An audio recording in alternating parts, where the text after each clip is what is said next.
Hello, everyone, and welcome to another episode of Wellness with EAC. I am so excited that you are here. If you are new to the podcast, welcome. So glad to have you. My name is Nicole Guanzura, and I have the distinct privilege of being your host. If you don't know anything about me, I want you to know that I am a mom, a career development professional, as well as someone who's really passionate about women's ministry and career wellness.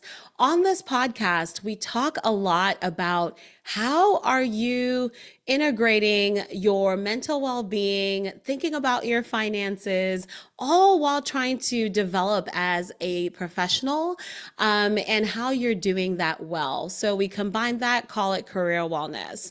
And every single Wednesday, I'm on this podcast. Either we're doing a solo one-to-one chat, or I have some amazing guests that are coming to tell you about their journeys, their experiences, and these folks are experts in their respective fields.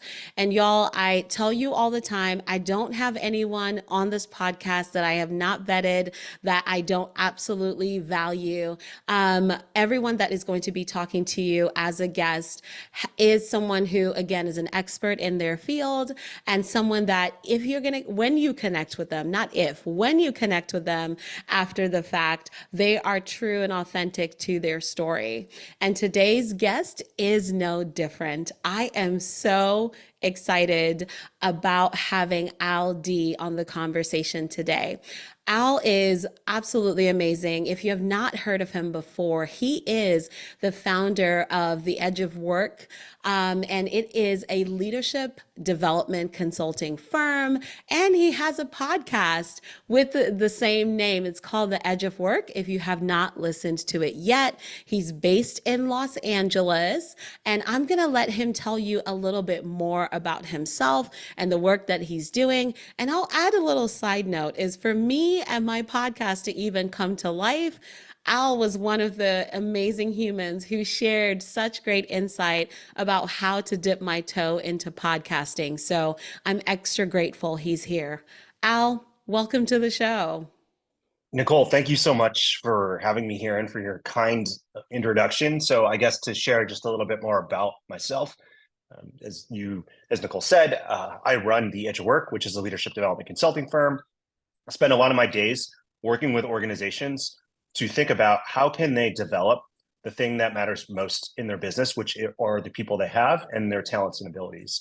And part of this for me stems from, in my life, there have been always people around me that have developed me and found ways to bring out the talents and skills that I have. And so in many ways, the work I do today is just an offshoot of the things that I believe as a result of the direct experiences that I've had. And that, translates into certainly working with organizations to design and deliver leadership programs, to help organizations think about building good workplace cultures where their people can thrive.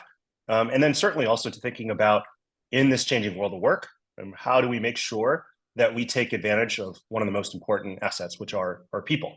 I think that has just been a theme that has come to light throughout various aspects of my life and also my professional career. And I know this is a career podcast, so this is my third career if we're keeping track and counting, and certainly have loved the other two that I've had. But if I'm being honest with myself, this is one of the first times in my career, I would say, where I really do feel like I am not only performing at my best, but really truly feeling like this is the space for me as a consultant and an entrepreneur. So as you mentioned, live in Los Angeles, born and raised in upstate New York, but found my way to the West Coast where I've been for the past decade. And yeah, that's a little bit about me and my background.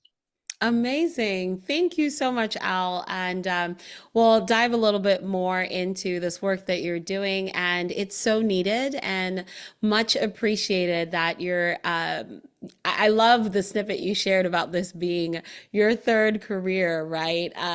For those of you who don't know yet or trying to figure it out, linear career paths are just a thing of the past in this time and season. And so I want you to take us back a little bit to career, turn number one, number two, a little bit of your education. Take us back a little bit more before you became this consultant and entrepreneur you are today.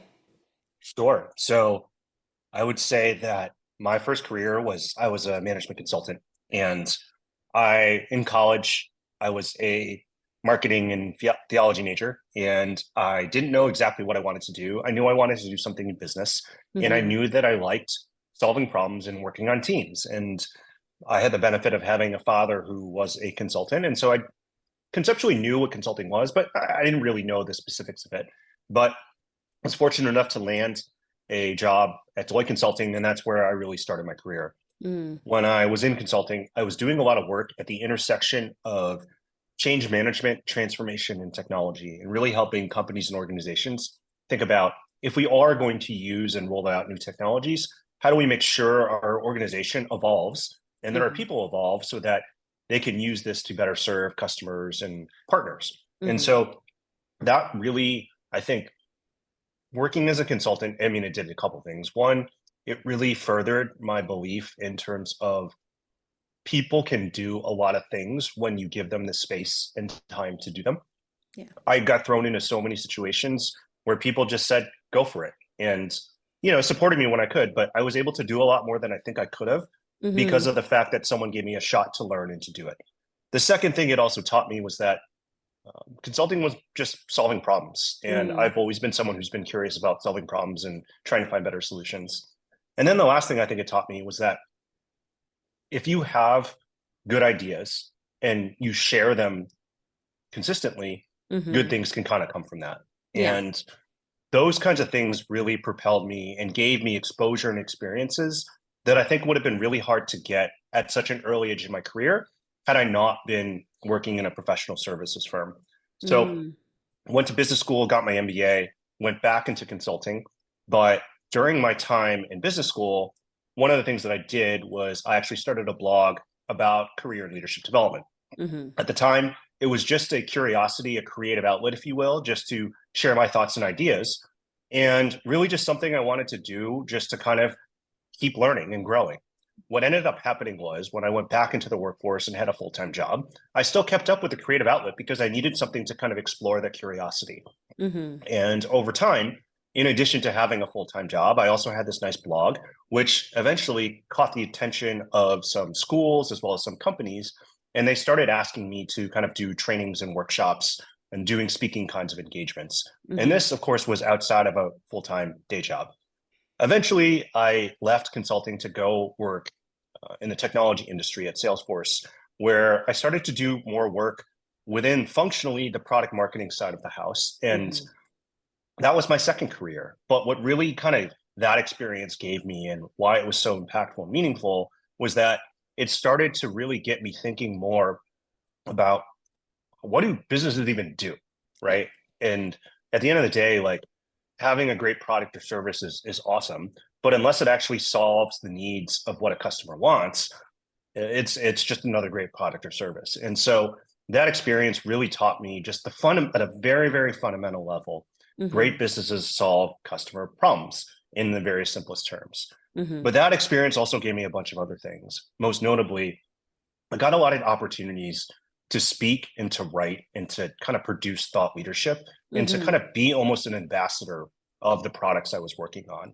And Okay. so this kind of experience, I think that while I was doing the blogging and the speaking, kind of started making me realize like a couple things. Mm. One, I loved the idea of being able to generate ideas and share them with people. Right. Two, I loved kind of being in front of people, being able to kind of both share knowledge and facilitate dialogue and discussion. And Mm-hmm. then I think the last thing is that while it was great to talk about other people's ideas and other people's products, what I really wanted to do was to talk about mine and my own creative Mm. outputs.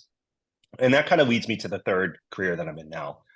What ended up happening was during the pandemic, Mm-hmm. right in the beginning of it, I had published a book and started a podcast related to the blog that I had started. Mm-hmm. And as a result of the pandemic, there all of a sudden became a huge need to have people who were speakers and trainers and facilitators who could kind of lead leadership trainings to help organizations lead in virtual settings. And Right. so all of a sudden, my kind of side business, if you will, started getting a ton of traction, more so than it Mm-hmm. had. And so for about the first year of the pandemic, I had a full-time day job and a full-time side hustle. And then eventually, after about a year of trying to do two full-time jobs, I just decided that I just wanted to do one. And Right. so that has kind of led me to the next stage of my life where at the end of 2021, I went off to start the Edge of Work, which is now Mm-hmm. what I do all day. Edge of Work is a leadership development consulting firm, and it's basically getting to do the things that I was trying to do on the side, but just as a full-time like day job. And so I Mm. guess like the learning or the takeaway, if you will, um, there were always snippets and pieces of evidence and data that Mm-hmm. this could be the path that could be right for me. Right. But it sometimes takes time to marinate and for those things to blossom and come to life. And so it's okay if you don't know what those things are, but it is important to pay attention and to continuously kind of reflect and learn from those experiences because they Mm-hmm. can lead to other opportunities. And then I think the second thing is that the thing that has led me well to kind of navigating through all of these transitions has Mm-hmm. really been being and paying attention to my curiosity. That is what has never failed me wrong and has Mm-hmm. always led to opportunities and experiences that eventually lead to the next thing. You cannot Right. always see them when you're experiencing them. You can only connect the dots in hindsight, as Steve Jobs would say. But Mm-hmm. when you do that, they will lead to a body of work. And when you look at that body of work, then you can start Mm-hmm. to pull out some of the themes that can propel you forward. So that's the three kind of careers in a nutshell. Okay, there's so many things there, so many pieces. Thank you for just sharing that in detail and those takeaways, especially because one of the things that just kept popping up for me and what you're saying is just building on those curiosities and testing things out. It doesn't mean there are moments in there where something maybe didn't quite work out, or you tried something and you really thought that was going to be it, and then it shifted. But the fact that in all these different work areas, your curiosity, your creativity, and the initiative too that you were taking, it wasn't just kind of coming to you. You were embracing the opportunities as they're coming. You're taking initiatives, and you're making it work accordingly with your skill set and blossoming that and seeing where things can be, watering that garden, allowing it to grow, and then also knowing, okay, when does that shift? Without completely leaving everything else behind, right? But still, when does that shift? And what am I taking with me? What lessons? So I think that's so valuable, especially for folks that are changing their careers or thinking about it or thinking, well, you know what? Yeah, I do like to do this really creative thing, or I just run this blog on the side, or I just do this thing. How could that possibly translate to a formal workspace? How could I translate into an entrepreneurial role, or starting your own business, side hustle, whatever it is? So thank you for that. That just really stood out to me in what you were saying. For sure. And I think that some of this for sure is the way in which I think a lot of us grow up. Mm-hmm. And particularly, this is not a knock on the education system. It's more just accepting it for what it is, where you learn what the test teaches you, and you learn Yes. that what happens when you do something good and you get rewarded for it. And Mm-hmm. you learn that a lot of times there is a rubric or there is a grade, and you figure out what that is, and then you work towards that. Right. And there's a certain amount of that that is absolutely true when it comes to your professional career and in the workplace. Mm-hmm. And I think the thing, and I don't know if this is just how I was raised or this is just something I adopted over time. While that certainly is true, I just have never been in a position just to wait for other people to tell me what to do. Yeah. I've always tried to find ways to kind of be a self-starter. And it doesn't mean it was always right. It doesn't mean that Mm-hmm. to your point that it always worked out.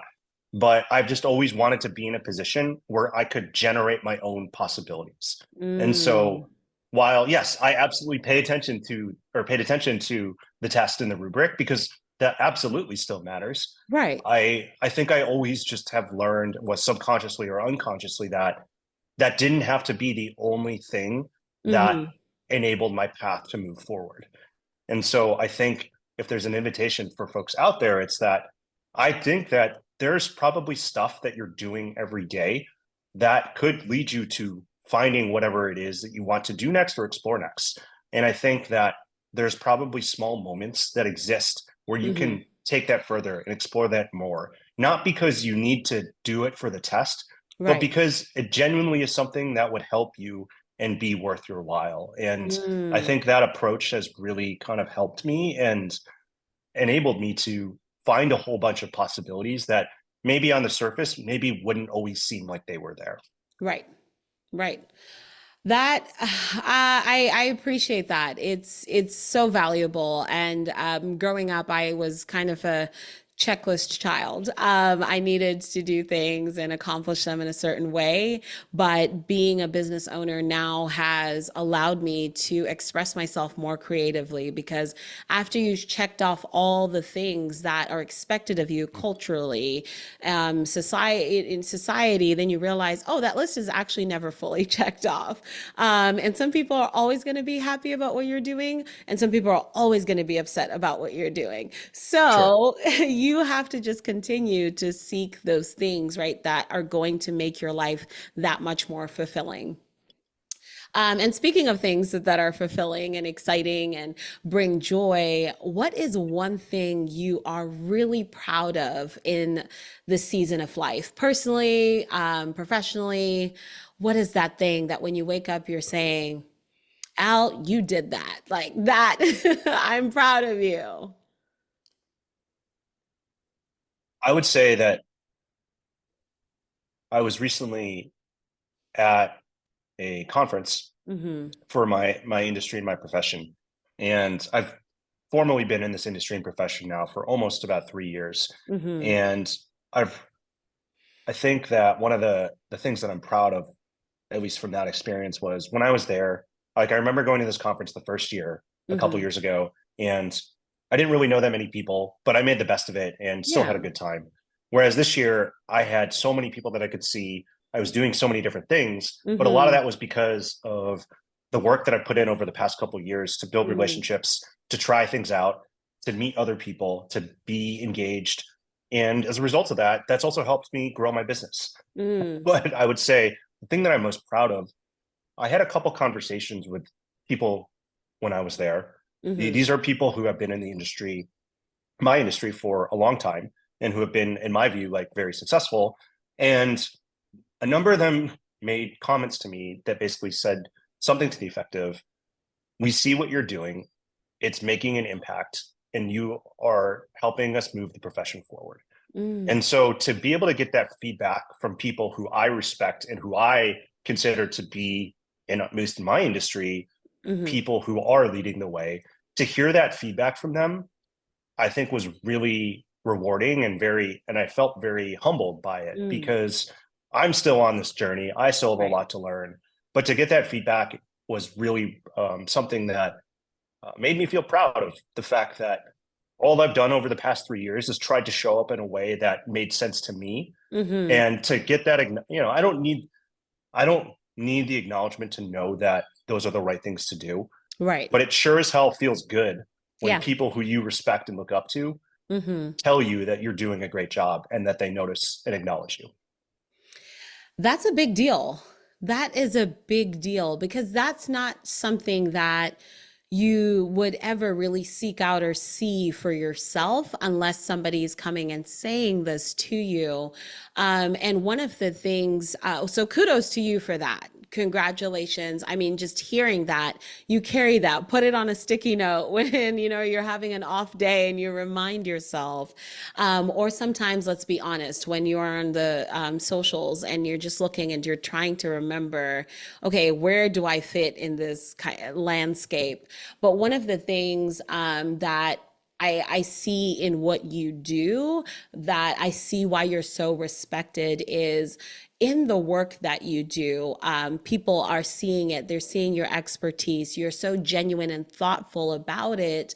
But not only that, you're also very intentional in how you uplift others alongside you, right? I always see the comments when you put your lists of, who's doing it. It's almost like a Al's Who's Who list, right? Of who's doing this amazing thing in their industry. Or one of the ones I loved recently was one of the conferences you went to, and you were giving a shout out of different things that people had spoken about, and just seeing the comments below of one, a lot of them probably didn't even expect to be on that list, or just get a little bit of a shout out. So that intentionality that, okay, I'm sharing my platform and my space and the work, not only to share what I'm doing and how I can support you, but also how you can see what others are doing in perspective.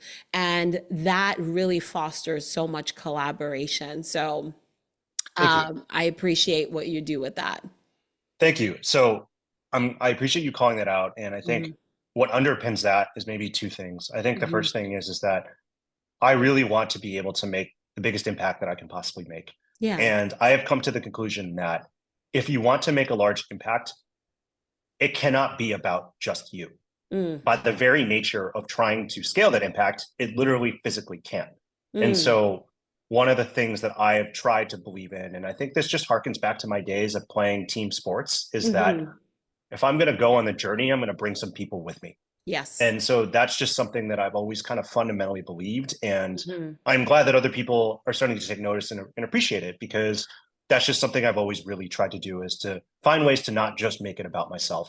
And Hmm. then I think the second thing that really it aligns to is just my fundamental core belief that in any given situation, in any room that you're in, Hmm. you can learn and you can teach. Like everyone has the ability to learn and everyone has the ability to teach. And Hmm. so in anything that I do, I know that there's always a role that I can play, Right. and there's always something that I can learn from other people. And so Hmm. in that specific case, one of the roles that I can play because of where I am in my abilities is the fact that I can surface up everything else that's going on. And I do Mm. have a little bit of a platform. And so I can share it in a way that makes an impact. And so Right. I've just tried to model some of those kind of fundamental beliefs in terms of how I show up. And I've always found that when I do those things, that they lead to more opportunities down the road. And so that's kind of what has guided me to kind of do those. And whether those things don't resonate with anyone who's listening or not, that's Right. fine. But I think what it really speaks to is that I've tried my best to find the core beliefs that I have and Hmm. tried to figure out what are the actions I can take that allow me to live into those beliefs in terms of how I show up, how I act, Yes. how I make decisions or engage in my work in my career. Mm. And that's so poignant that you would share that, because, especially as consultants, as entrepreneurs, business owners, um, a lot of times before clients are going to hire you or start a conversation, they're watching. They're observing. They might not even be the ones interacting with your page, but they are watching. And there's somebody on their team, in their friend group or network, that is also watching before they even start. And so when they're able, before you even open your mouth to share what your services are, they have some kind of image or perception of who you could be or who you appear to be. And also it leads to, okay, who are you consistently? Are you just someone who's coming and just selling stuff, selling stuff, selling stuff? Or where are you adding value? What are your values based off of what you're sharing? Are you an ethical leader who's going to come into my organization and bring those same ethical conversations? So, like you said, it leads to more opportunities. And I think it's a reminder, especially for me.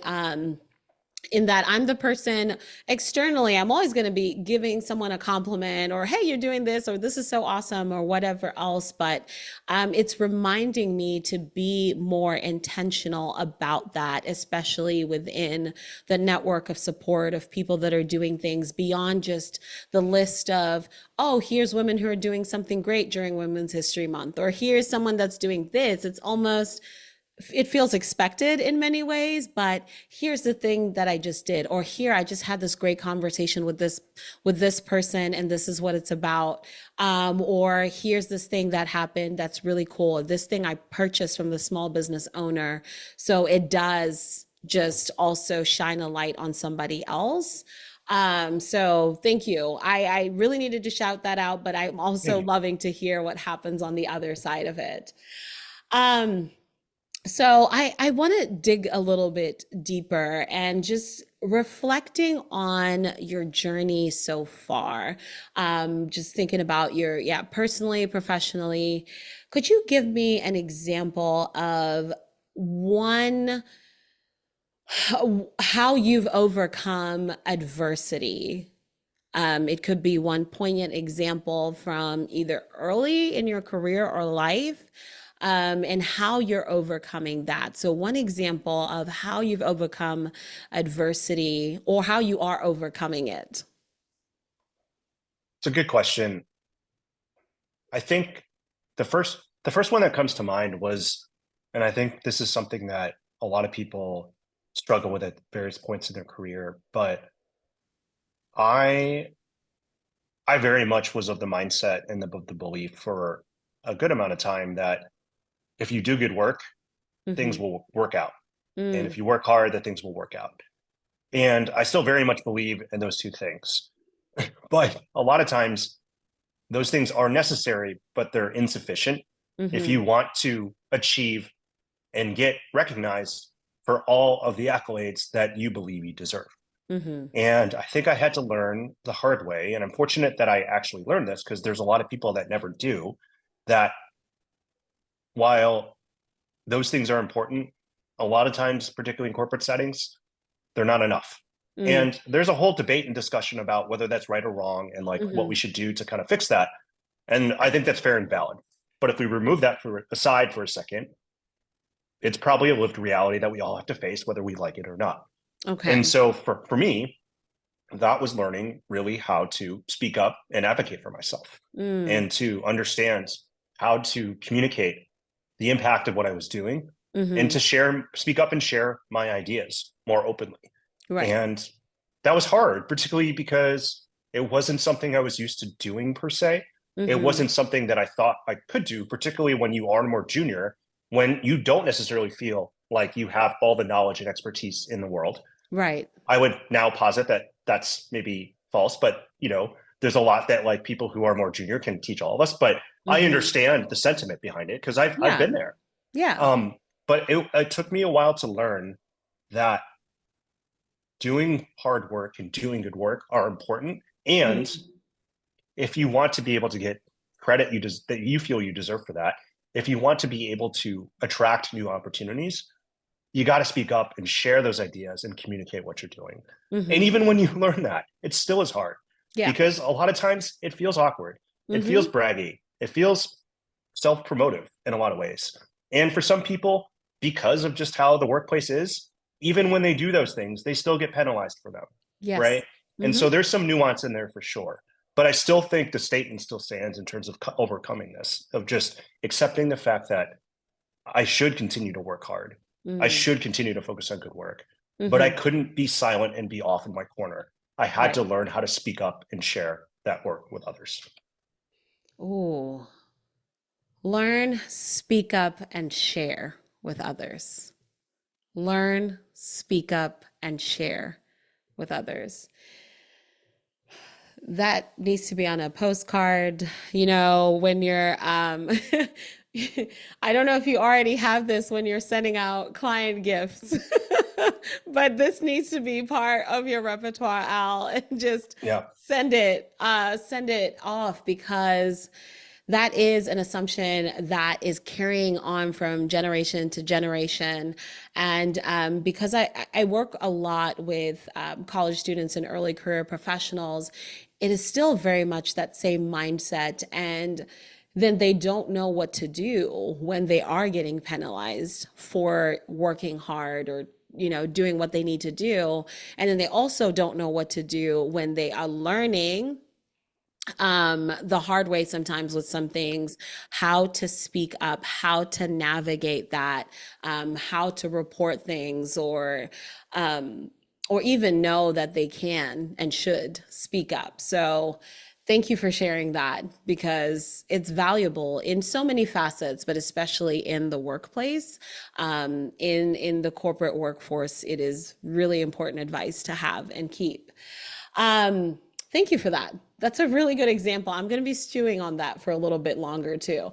So thinking now, back to the theme of the podcast, and where we are talking a lot about career wellness and the many facets of wellness, from your physical wellness, mental, vocational, financial, all of that.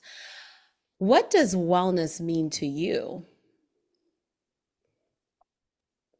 I would say wellness to me is, what work are you putting in to be able to be at your best? Mm, I think that,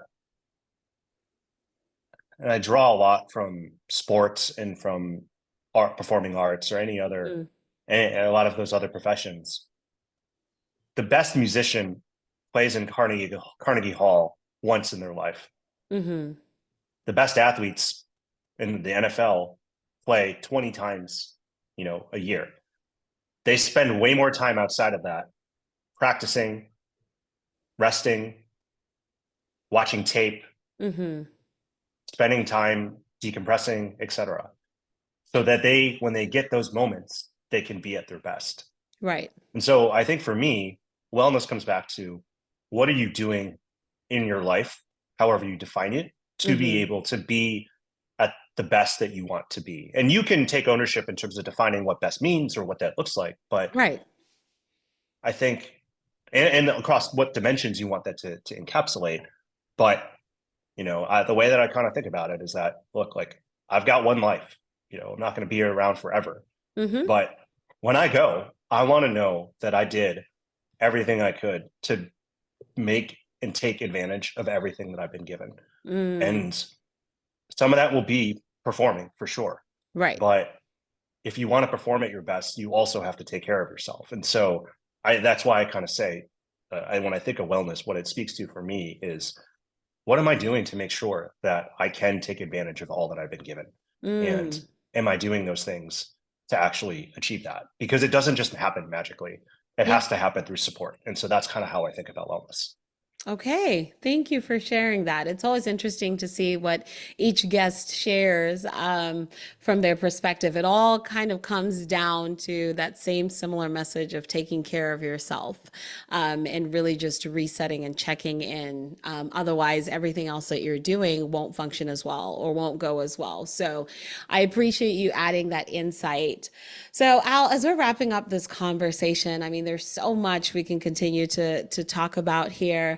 But as we're wrapping up, how can folks stay connected with you after they've heard the conversation, want to connect with you to bring you on to help their organizations, or maybe they just want to connect and they're curious about those lists we talked about? What's the best way for the people to get in touch? Thank you for that. They can find me on LinkedIn. My name Mm-hmm. is Al D, AL. Last name is DEA. So just search for me and send me a connection request and put a message in there that just says you found me via Nicole's podcast, and I'd be glad to connect with you. Okay, amazing. Al, thank you so much for Thank you. just being on the show. I mean, where this journey started, I'm so grateful that Scott introduced us, and then I was able to be on your last podcast, and just having been able to connect to as just professionals and colleagues along this journey has been so valuable. So I'm so honored then that I could have you in turn just have these conversations on the podcast. And I just am so excited to hear what everybody gets to take away from the conversation today. Nicole, thank you so much. It was a pleasure. Absolutely. Thank you, everyone, for tuning in. I would love to know, what was your favorite part of the episode? What was your favorite tip or, golden nugget that Al dropped that you have written on a sticky note to put on your bathroom mirror or your laptop? Leave it in the comments below. Don't forget to subscribe. We will have this episode live on Spotify, Apple Podcasts, on YouTube Music. And if you want to see Al and I, we will also have the visual on YouTube so you can connect with us visually there. Until next Wednesday, take care and be well. Bye, everyone.